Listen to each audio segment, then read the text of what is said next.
Alors, merci beaucoup à Alyosha et Kantouta pour votre invitation. Et merci aussi à Mathilde et Alexandra pour leur accueil au laboratoire. Et bonjour aux diplomates et à vous tous. Alors moi, je suis partie des Magiciens de la Terre comme le lieu d'émergence d'une nouvelle cartographie des subjectivités et de leurs expressions.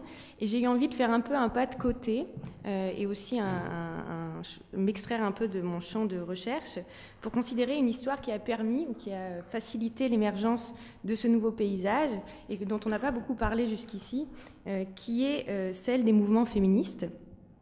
Et pour le dire tout de suite, moi, ce qui va m'intéresser, c'est le statut des marges et la production d'une pensée à partir des marges, qui me semble peut également éclairer les pratiques et les discours artistiques contemporains. Alors j'avais une image, mais qui n'apparaît pas, mais c'est pas très grave. Donc le procès de l'universel et des tentatives totalisantes a été avant tout, on le sait, le fait des théories féministes par une critique des cadres ethnocentrés de l'universalisme, de son impérialisme théorique issu des Lumières et de sa myopie volontaire quant au rapport de pouvoir et de domination. Et ce sont les féministes qui, parmi les premières, ont fait voler la totalité en éclats en produisant de nouvelles cartes, en forgeant de nouveaux outils d'orientation et en inventant des modes d'engagement pratiques et politiques dans ces nouveaux paysages. Donc les féminismes ont été le lieu de la manœuvre des lignes de front et de la permanente remise en jeu du tracé des frontières, par la connexion notamment d'une politique de la connaissance à ces lieux de production et d'énonciation. Alors je voulais partir d'une image, peut-être la seconde, qui est celle des monstres axiomatiques dessinés sur les cartes médiévales et de la Renaissance. Donc c'est des monstres qui indiquaient les zones de danger, les lieux inconnus, et qui étaient placés sur les blancs de la carte et servaient d'instruments d'orientation coloniale. Alors, le dernier monstre disparaît de la carte lorsque le mouvement de conquête parvient à une victoire écrasante sur le terrain de l'information et assure la colonisation aboutie des esprits de l'ancien comme des nouveaux mondes. Donc je suis partie de cette image parce qu'il me semble que si la navigation coloniale partait des territoires connus pour s'orienter vers les confins, donc qui étaient matérialisés notamment par l'apparition des monstres sur la carte, la navigation féministe débute justement par une inversion de la carte coloniale en partant des blancs du non cartographié en vue d'une décolonisation progressive des cartes et des esprits. Alors le monstre, on le sait, c'est une image féministe assez classique. C'est le lieu du différentiel, de la mutation, de l'indétermination, de l'hétérodoxie, de l'incivilité. C'est un indicateur de changement épistémologique, c'est aussi un mixte social et biologique, et surtout c'est un être sans essence. Donc c'est une figure depuis laquelle peuvent s'effectuer les revendications. On revendique de parler depuis le monstre. Mais la production des monstres et son positionnement sur la carte, c'est aussi paradoxalement le lieu de la pensée dominante. Le pouvoir dominant produit des monstres. Et ainsi, si on reprend les termes de Donna Haraway, il faudrait parler depuis le ventre du monstre, que celui-ci ait été les années 80 de Reagan ou la géométrie éclatée de la postmodernité. Et pour reprendre encore les termes de Donna Haraway, le féminisme, c'est la capacité de voir depuis les périphéries et depuis les profondeurs, par des stratégies donc de décentrement, de défamiliarisation et de multiplication des récits et des perspectives. Donc il s'agit de reprendre et de réaffûter des outils et des vecteurs d'émancipation qui ont été pris dans un retournement historique. C'est le cas, me semble-t-il, du féminisme postmoderne, qui avait introduit un courant d'air dans le régime serré des affirmations et des identités. Et on sait comment les notions de différence, de marge, de diversité se sont cristallisées sous de nouveaux labels comme hybridation, multiculturalisme, et ont progressivement épuisé leur puissance critique et ont parfois même laissé la place, et peut-être particulièrement dans le champ de l'art, à une grande complaisance vis-à-vis d'une pensée des marges qui serait davantage ouverte à la complainte qu'à la critique ou à l'empowerment. Et on sait également comment ces notions ont paradoxalement engendré la production de niches et une obsession pour l'hypersingularité qui ont permis au marché de fonctionner comme avant en laissant finalement dans le grand jeu des différences toutes les structures d'injustice et d'inégalité intactes et ouvrant aussi au retour de néoconservatisme identitaire. Alors donc ce qui m'importe, moi, c'est de voir ce qu'il advient de ces formes émancipatrices, de ces pensées par le non cartographié, donc par le monstre, par le négatif, par toutes ces formes de pensée de la marge qui ont eu une efficacité historique qui est incontestable. Et hier, quand on parlait des lignes abyssales, il me semblait évidemment qu'il semblait difficile de sauter ces lignes abyssales et que toutes les dialectiques nord-sud, centre-marge reposent aussi sur des a priori spatiaux et géométriques qui ne me paraissent pas tout à fait satisfaisants. Donc ma question, c'était de savoir avec quelles armes on pourrait repartir au combat. Et mon postulat, c'est qu'une pensée par les marges doit se faire par un triple engagement, non seulement avec ce qui est, c'est-à-dire avec toutes les formes d'existence, de genre, de sexualité, mais aussi avec ce qui n'est pas encore, donc les formes d'existence en potentiel, et surtout avec ce qui n'est pas, donc avec la possibilité d'émergence d'un inattendu radical. Et c'est dans l'alliage de ces trois propositions, ce qui est, ce qui n'est pas encore et ce qui n'est pas, qu'une pensée de l'émancipation me semble pouvoir être renouvelée dans un paysage où les marges et les profondeurs ont muté.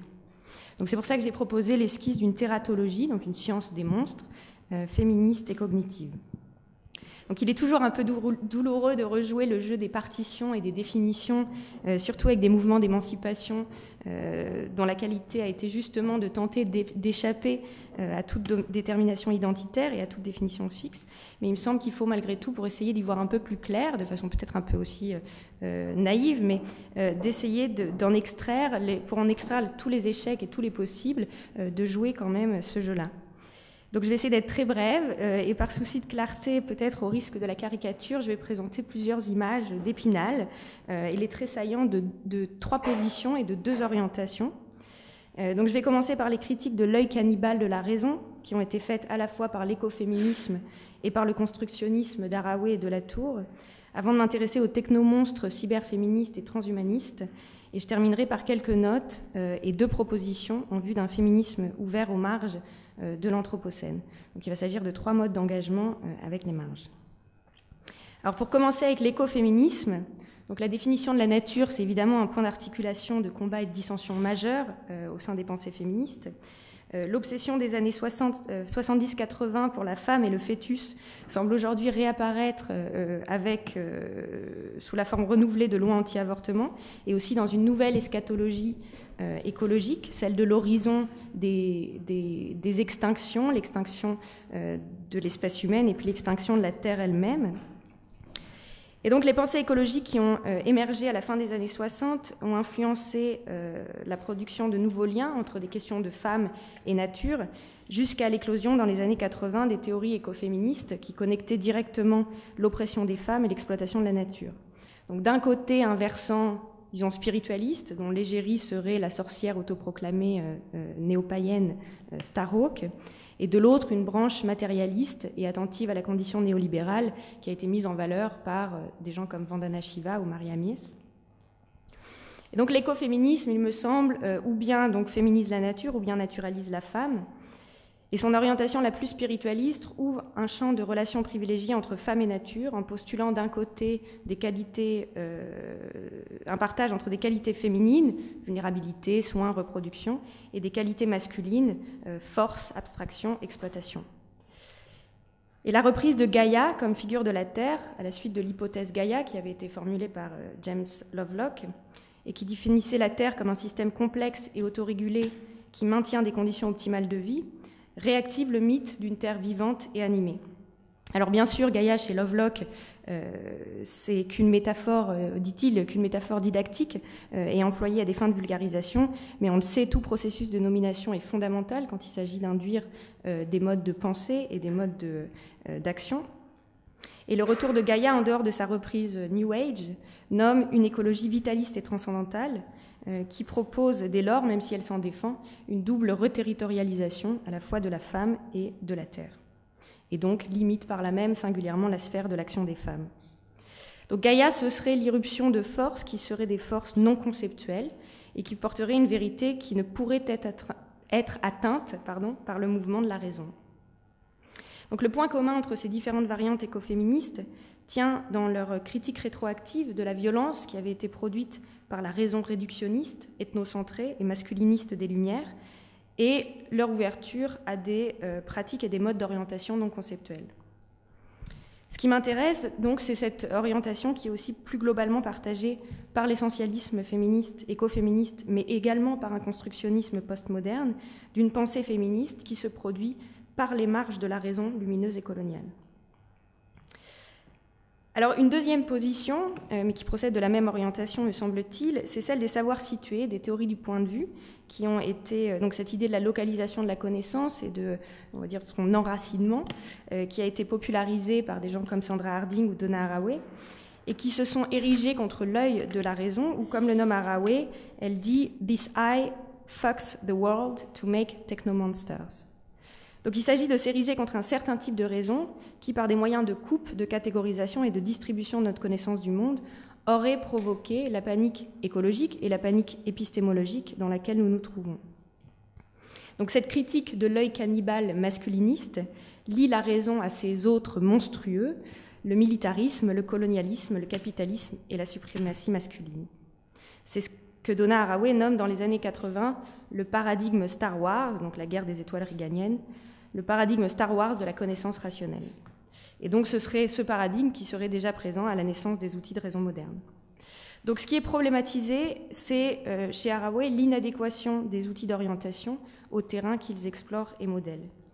Et cette inadéquation est liée aussi à la construction d'outils de vision et d'emploi de perspectives qui sont également inadéquats, ce qu'elle appelle la view from nowhere, donc le point de vue de nulle part, ou le God's trick, l'astuce de Dieu. Donc cette perspective abstraite et totalisante qui, selon Haraway, pour reprendre à nouveau ces termes, mène à un festin de gloutonnerie dérégulée. Donc le savoir situé, c'est ce qui s'oppose à la view from nowhere, donc toujours ces oppositions aussi qui partent d'a priori spatiaux qui me semblent toujours peu satisfaisants. Donc ce savoir situé part du principe que les groupes dominants ont échoué à critiquer leurs avantages sociaux, économiques, raciaux et sexués. Et partant d'une critique de l'objectivité scientifique, il s'agit de reconstruire un cadre épistémique capable de fonctionner à deux niveaux, donc celui de la production de la connaissance et celui des cadres et des lieux de cette production. Donc les savoirs situés sont à la fois des héritiers de la dilution du réel dans le langage et le récit, de la localisation de la production de connaissances et d'une dynamique aussi plus globale des années 60-70, on l'a entendu aussi hier, qui tendait à dévoiler la prétendue neutralité des lieux de production de la connaissance scientifique et esthétique. Donc les savoirs situés proposent une représentation du monde depuis une perspective socialement, économiquement, sexuellement située, ce qui permet de répondre aussi de ce que nous apprenons à voir, c'est-à-dire pour Haraway, d'introduire les notions d'engagement et de responsabilité dans la production de la connaissance. Donc aux dieux universels, Haraway oppose des dieux locaux, et comme il n'y a plus de dieux, il s'agit de les faire réapparaître sous une forme rhétorique.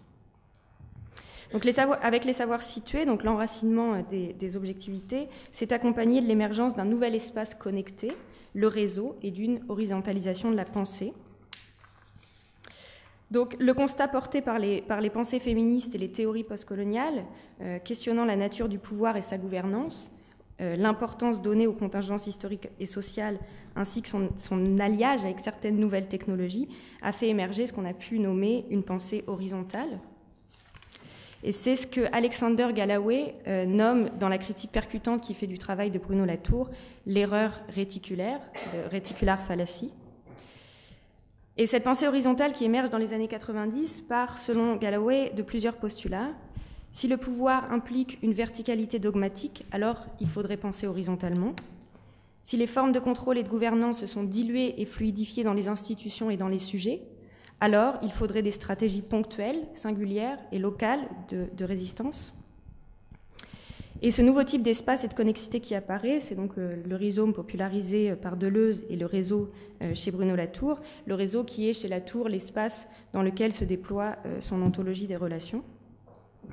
Donc par le réseau, chez Latour, tous les existants humains, non humains, naturels, sociaux, actuels ou potentiels sont mis sur un plan d'équivalence. Et il postule aussi une pratique de la composition qui doit suturer, rassembler, relier et qui est associée à l'espace du réseau. Et on peut composer précisément parce que ce réseau implique un plan d'équivalence entre tous les étangs. Et l'intérêt accru pour le travail de Bruno Latour ces dernières années se justifie évidemment par le projet, par l'importance du projet théorique qu'il a formulé à partir de ce paysage, puisqu'il en a nommé la spatialité, il en a défini les gestes politiques possibles, il en a envisagé l'esthétique. Et donc, même si c'est un projet qui a été développé en sciences humaines, on le sait, c'est un projet qui a eu un impact très fort sur les pratiques et les discours artistiques. Alors, Benjamin Noyce qualifie cette pratique, la pratique de Bruno Latour, d'affirmationniste. Il dit l'affirmationnisme, donc c'est un projet qui abandonne le moteur critique et qui retire le négatif de son mouvement. Dans le réseau latourien, il n'y a pas de place pour le négatif. Il s'agit de reconnaître le monde tel qu'il est et de l'enrichir par des pratiques de composition. Donc il s'agit d'ajouter plutôt que de soustraire, d'horizontaliser plutôt que de verticaliser, d'affirmer plutôt que de nier. Et il s'agit aussi de ce que Rosi Braidotti avait nommé une éthique de l'affirmation, lorsqu'elle affirmait, je cite, « Si nous voulons naviguer et a fortiori manipuler le système, nous devons changer nos éthiques, combattre la négativité par l'affirmation, l'inertie par la créativité. Le résultat est un sujet qui est multiple et en devenir, en flux constant. » Alors, dans un texte récent et dans le style incisif et intransigeant qu'on lui connaît, le philosophe Ray Brassier a fait violence à ce projet en l'instaurant comme le visage de l'irrationalisme postmoderne, le lieu de l'abandon de la raison, où le discours n'est plus descriptif mais prescriptif. Et en d'autres termes, il interprète le projet philosophique de Latour comme le lieu d'un discours dont le but est de produire des effets et d'entraîner à terme une conversion. Donc dans le projet latourien, la critique et la raison sont abandonnées au profit de la composition, et il me semble, pour ce qui nous intéresse aujourd'hui, que l'abandon du négatif est un prix à payer trop grand pour le féminisme. Et pour en revenir à Haraway, lorsqu'elle critique la view from nowhere, donc comme un lieu abstrait d'où toute responsabilité serait retirée, et qui produit une science qui ne pourrait pas être contestée, elle dit « Le féminisme aime une autre science, je cite, « les sciences et la politique de l'interprétation, de la traduction, du bégaiement et de la compréhension partielle. » Et il me semble à nouveau que l'abandon de l'abstraction et des explorations rationnelles est un prix à payer trop grand pour le féminisme. Alors, deuxième orientation, le cyberféminisme, ce sera un peu plus court. C'est à nouveau Haraway, qui est une figure évidemment charnière dans les pensées féministes, qui donne la direction et les premiers outils de cette nouvelle orientation, celle qui part justement des technomonstres, plus largement appelée cyberféminisme, qui se déploie dans les années 90. Alors son manifeste cyborg de 85 s'est écrit comme une, vous le savez peut-être tous, mais comme une critique radicale de l'écoféminisme et de sa renaturalisation des femmes. Ces technomonstres, ce sont ainsi les produits des développements technoscientifiques. De la machine à différence d'Ada Lovelace jusqu'aux ovocytes congelés de Microsoft ou Apple, c'est un autre fil de la relation des femmes à la biologie, à la computation, à l'espace du réseau qui se déroule. Les femmes machines et les cyborgs érodent les frontières évidemment de la nature, du genre et de l'humain. Et contrairement aux visions écoféministes,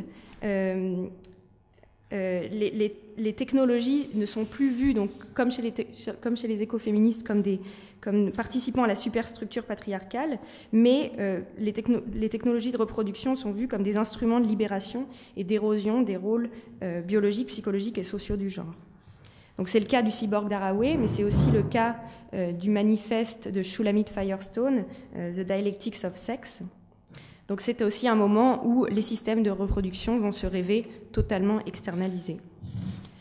Alors, la femme digitale de Sadie Plant, c'est une femme qui naît dans un bain cybernétique où machine désirante, théorie de la complexité et activisme, futur prothétique et vie artificielle s'entremêlent sous un horizon cyberpunk. Et le paysage du cyberféminisme est très vaste puisqu'il recouvre tous les lieux de la technoculture dont les femmes pourraient être exclues. Donc les liens de la femme et de la computation, c'est avant tout une reprise des mouvements de la raison, d'une raison qui est discrète, algorithmique. Et c'est également postuler une urgence pour la redéfinition de la position des femmes vis-à-vis de cette raison. Il s'agit de saisir une identité en permanente mutation dans toutes ces possibles évolutions biologiques et technoculturelles. Et il s'agit également de relire l'histoire du lien des femmes à la technique en proposant des nœuds de bifurcation historique, en partant, par exemple, des ateliers textiles du XIXe siècle, et ce jusqu'à l'intelligence artificielle. Donc on connaît l'échec de ces combats pour le cyberespace, d'un rêve romantique de la fonte de l'humain dans la technologie, avec le devenir cyborg qui s'est échoué sur les corps lisses et bronzés de la Silicon Valley.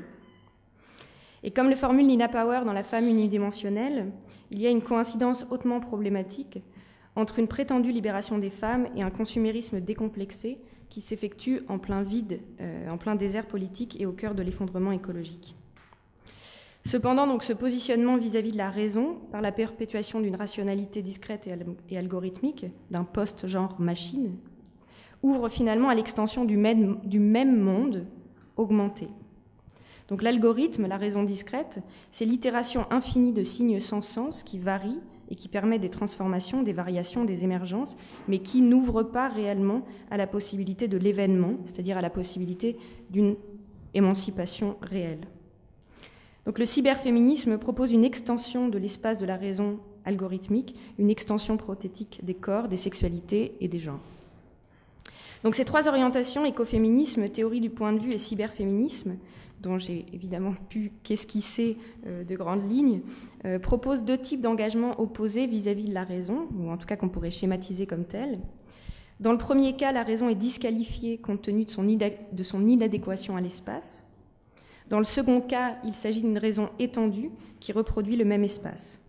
Donc il me semble qu'une troisième voie est possible, celle d'un engagement avec une raison transformative qui bouleverserait et qui instancierait un nouvel espace. Donc on en arrive à la conclusion. Alors pour revenir à la tératologie, c'est donc depuis un autre monstrueux qu'il nous faut penser. L'anthropocène, c'est un concept qui a infiltré les pratiques et les discours philosophiques et artistiques, mais qu'il faut prendre avec d'extrêmes précautions, justement pour ces raisons. Et il me semble que l'anthropocène procède d'un mouvement simple. C'est la reconnaissance de l'impact de nos cadres épistémiques sur les processus géologiques et l'existence d'une boucle de rétroaction, d'un feedback, qui fait remonter les processus géologiques dans les cerveaux et dans les actions humaines. Alors le fait que les activités tectoniques aient infiltré nos gestes et soient ainsi entrées à la mesure de l'homme ou de la femme ne doit en aucun cas légitimer l'émergence de nouvelles formes d'irrationalisme. Le monstrueux auquel ouvre l'anthropocène, c'est un monde pleinement ouvert à la contingence et où la redéfinition de ce qu'est l'humain est totalement à reconfigurer. L'humain n'est dans sa définition anthropocène plus qu'un processus parmi d'autres, et ce processus, on le sait, influence le devenir de tous les autres. Donc cette nouvelle définition de l'humain ouvre à la possibilité de penser un monde sans identité, sans essence, sans propriété, et à une terre déterritorialisée ou en perpétuel effondrement, c'est-à-dire à la disparition des propriétés du sol lui-même.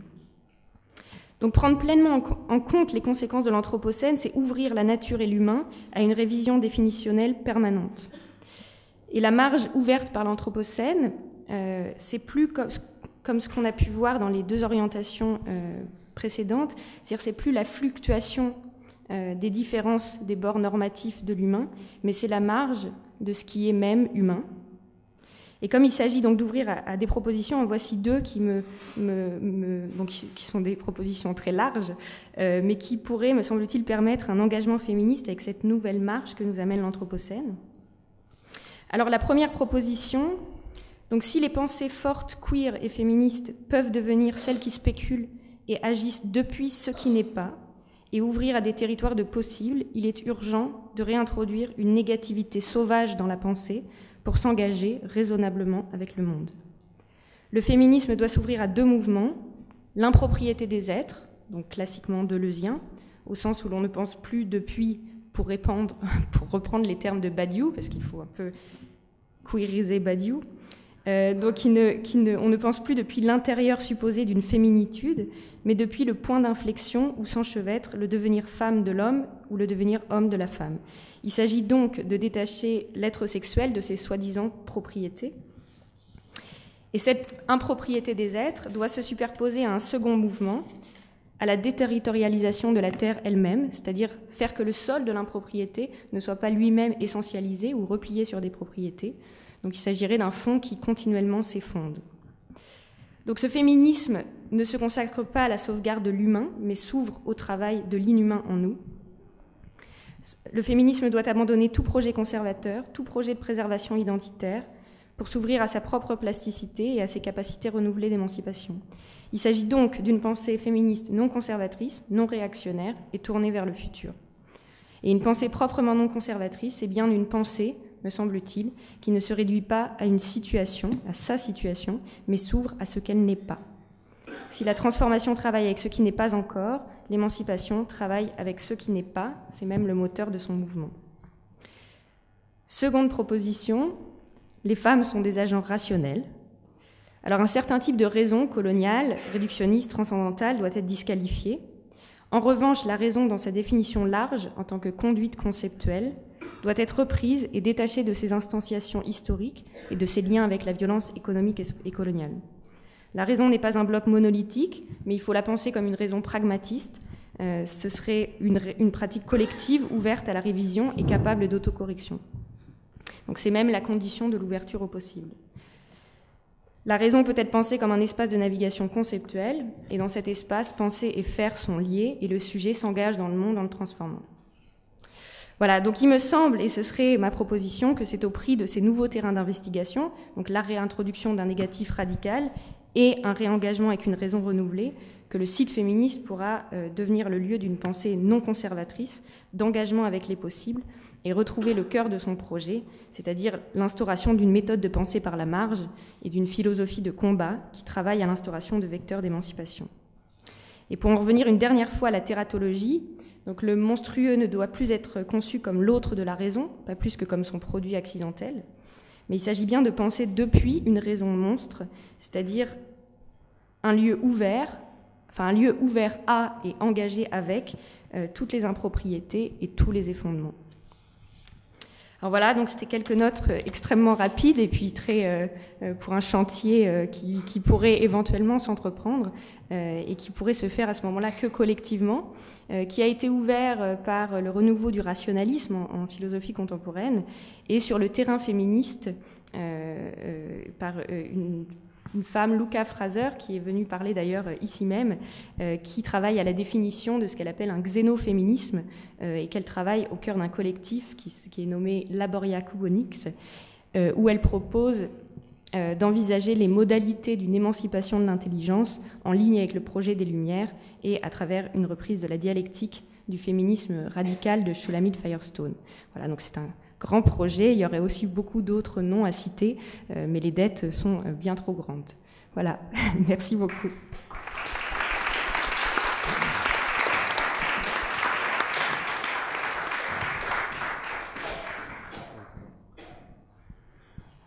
Alors je parlerai en tant que diplomate, je pense avoir compris dans votre langue ce que vous avez exprimé ici, mais mon rôle en tant que diplomate, c'est de transmettre votre parole dans mon pays, et mon pays souffre de quelques problèmes de langue, c'est une sorte de monstre peut-être pour vous, mais dans mon pays, il est impossible d'utiliser le suffixe « isme ».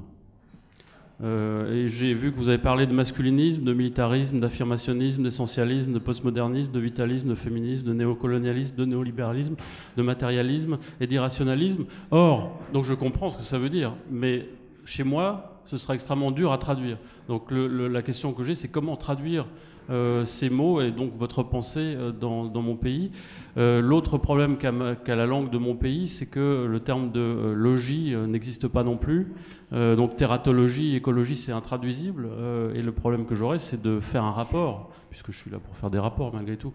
Je suis un espion à ma manière.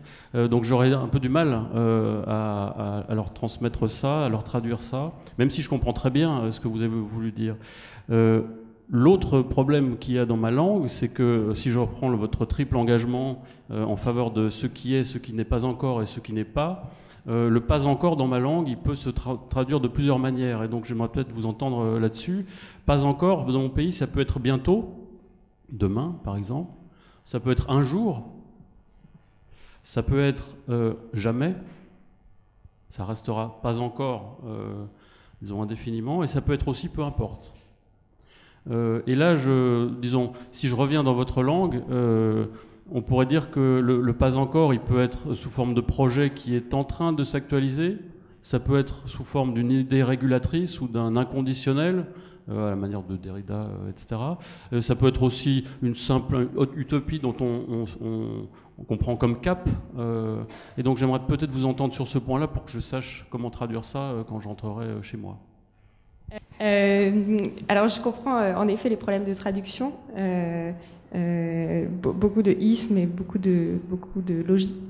Cela étant, c'est sûr que ce sont des ismes qui sont militarisme, colonialisme, masculinisme, sont des ismes qui sont dans la bouche de Donna Haraway, donc ils ne sont pas réellement dans les miens. J'aurais peut-être dû ouvrir les citations plus rapidement. Bon, voilà, pour les problèmes de traduction, je ne sais pas vraiment quoi répondre. Pour la question du pas encore, il me semble en effet que en tout cas, je l'emploie ici comme du potentiel, c'est-à-dire ce qui est déjà dans un système ou dans des coordonnées, ce qui est déjà là, mais en potentiel. Voilà, le pas encore, ce serait la possibilité radicale, la possibilité d'une émergence radicale. Donc c'est dans ce sens-là que je l'emploie. Voilà, pour le dire très vite.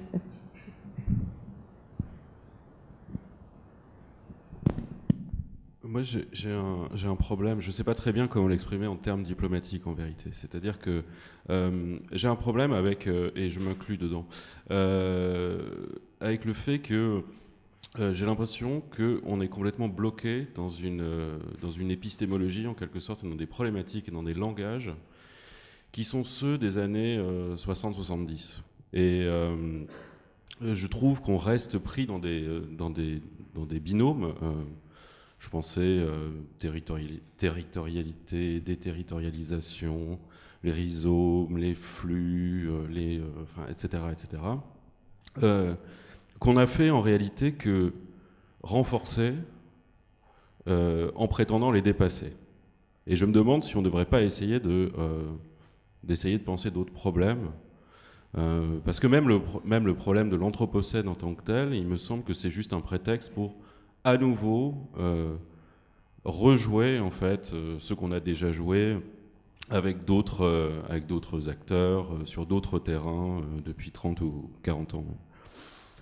Donc ça c'est mon premier problème et je m'inclus dedans parce que je me demande souvent comment on pourrait faire, comme disait l'autre, pour liquider l'héritage de mai 68.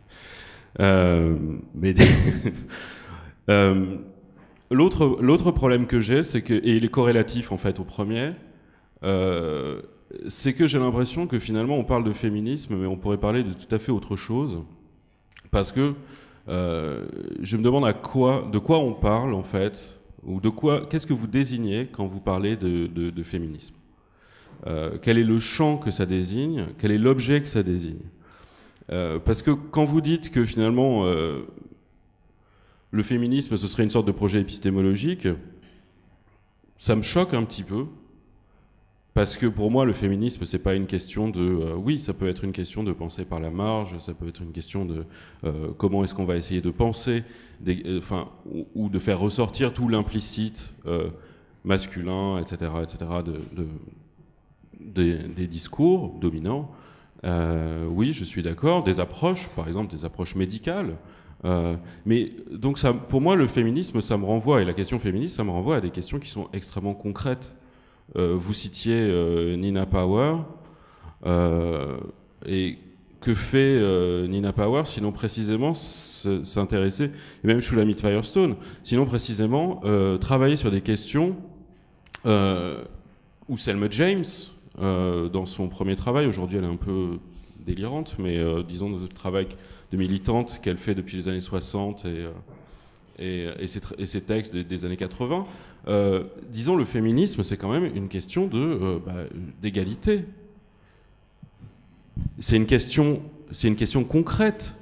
C'est une question de comment est-ce que qui c'est qui va faire la vaisselle, qui c'est qui va s'occuper des gamins, est-ce que les femmes vont être je sais pas, considérer les femmes en tant qu'entité générique. Mais alors ça, c'est vous qui le dites. Oui, je sens en plus le terrain glissant s'approcher, étant donné qu'il n'y a qu'une femme autour de cette table. Ah non, mais je sais. Je suis pas en train de faire du mansplaining, hein, excusez-moi. Je suis pas en train d'expliquer aux femmes ce qu'elles sont, ce qu'elles doivent être et pourquoi elles ont des problèmes. J'essaie d'éviter ça. Je pointe simplement un décalage, si vous voulez, qui pour moi est lié à ce qu'on pourrait appeler dans les termes de Luhmann la différenciation. C'est-à-dire, les champs s'autonomisent et petit à petit, la différenciation croît et ils s'autonomisent. Vous avez ce modèle dans les partis politiques, les syndicats, etc. On a des partis dont on se demande ce qu'ils représentent, à quoi ils servent et qui fonctionnent comme des entités autonomes.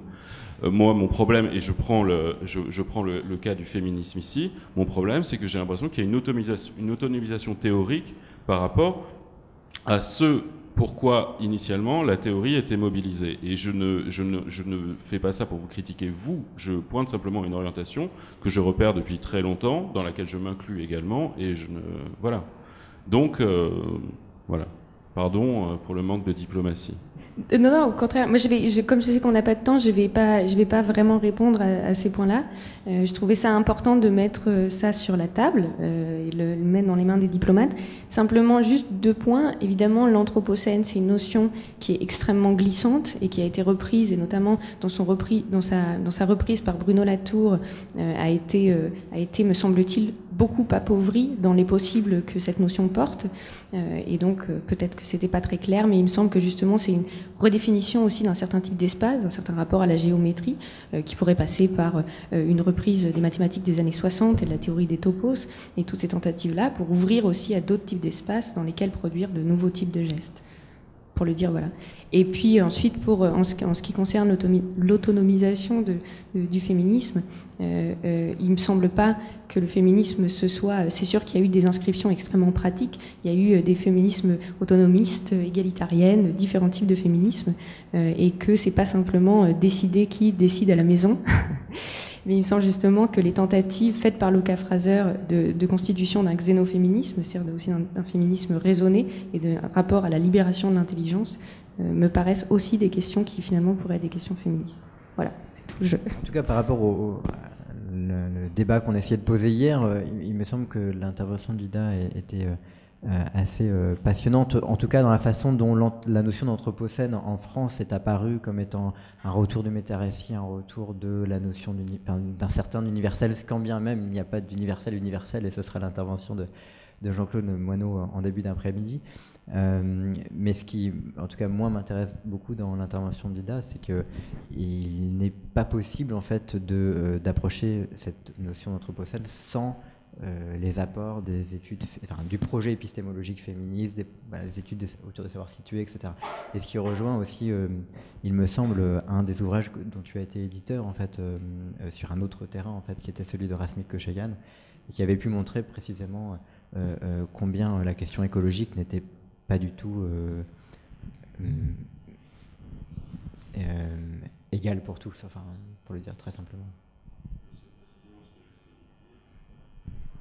Pardon, c'était précisément ce que j'essayais de dire dans des termes fort peu diplomatiques. Je suis pas très bien réveillé, j'aimerais bien prendre un café en fait. Mais non, justement, oui, tu cites le bouquin de Koshegan et il se place sur un terrain qui est très, disons, pratique en fait. C'est celui des inégalités écologiques, par exemple. Pourquoi est-ce que après l'ouragan Katrina, mettons, ce sont les populations noires pauvres qui ont été les plus violemment frappées, en fait, par la crise sanitaire qui s'en est suivie. Voilà, c'est ce type de question. Et je trouve simplement que... Et là, je vais peut-être tordre le bâton dans l'autre sens par rapport à ce que je disais hier sur l'ontologie. Je trouve simplement que si on se pose juste des questions ontologiques pour savoir comment est-ce qu'on va combattre l'universel, ou alors comment est-ce qu'on va le cliver, comment est-ce que on perd aussi de vue des problématiques et des objectifs politiques qui étaient ce pourquoi en fait les outils théoriques avaient été développés initialement. Je crois que par exemple Deleuze et Guattari avaient un objet particulièrement concret en fait de l'anti-Oedipe, en l'exprimant dans un langage certes très abstrait, très fleuri, très complexe, etc. Mais ils avaient un objectif concret, c'était d'essayer de décentrer le sujet de mettre en évidence des formes de pouvoir, des formes d'oppression qui peut-être avaient échappé aux théories politiques antérieures ou à la critique de l'économie politique marxiste ou marxienne. Voilà. Et donc simplement ce que je pointe, et je m'inclus totalement dedans, hein, je me soustrais pas à ça, c'est peut-être de comment est-ce qu'on va pouvoir ressortir des questions ontologiques ou métaphysiques qui ont eu tendance à tourner en rond, et c'est pour moi, à mon sens, le cas dans les débats philosophiques contemporains dans le monde anglophone, enfin autour du réalisme spéculatif et tout ça. Mais bon, c'est un autre débat. Comment est-ce qu'on va se réancrer en fait dans une sorte d'approche du concret, non pas une approche naïve du concret, genre mais une sorte de théorie du concret, de savoir pourquoi on fait de la théorie, pourquoi on fait ce qu'on fait et pour qui on l'a fait aussi. Voilà, donc c'est surtout ça le sens de mon intervention. I agree. I mean, the concrete can be quite helpful or anchoring these theories in specific things. I don't necessarily think you need examples, and I think if we tolerate all kinds of abstractions from precisely male philosophers in history, I think it's only okay to tolerate, feminism and its abstract philosophy, totalizing spirit, but even within totalization, I think I was quite interested in this idea of the what is, what isn't, and what is not yet, but also with because you spoke of the positive, this kind of the invigoration of the positive and this kind of danger of the negative. And I feel there's also something to say about the negative, not in its melancholy, but in its political power. So, for example, what is not, we could simply think of it as potentially what is not yet, this emergent thing. But as coming from Latin America and the history of Latin America, but I think also as a feminist, to me what is not can be what is killed, what is dead, So there's the idea of necropolitics that is inherent greatly in this idea of what is not. And Camille yesterday was speaking of the importance, I think maybe it was in response to Joaquin's presentation, the importance of corporeality, with the video that Joaquin showed. And corporeality, of course, is a very important dimension of feminist discourse through different feminisms. And so in relation to this idea, not only of the dead as what is not, but also what is not yet, I think it's important to recognize the different corporalizations that temporalities can take and our philosophies of time can take. And so that's something that I would love to, using this presentation, to also think for the rest of the day.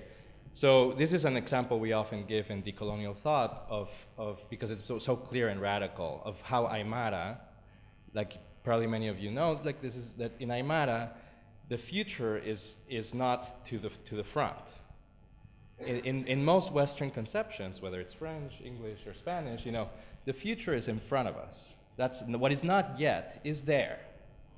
For the Aymara, this is nonsense. This is inconceivable. The future is behind you. And the past is in front of us. Le passé, c'est là. And it's because for them, the future is unknown. What is not yet is invisible. It's dark. So it's behind you. We don't have eyes on in the back of our heads.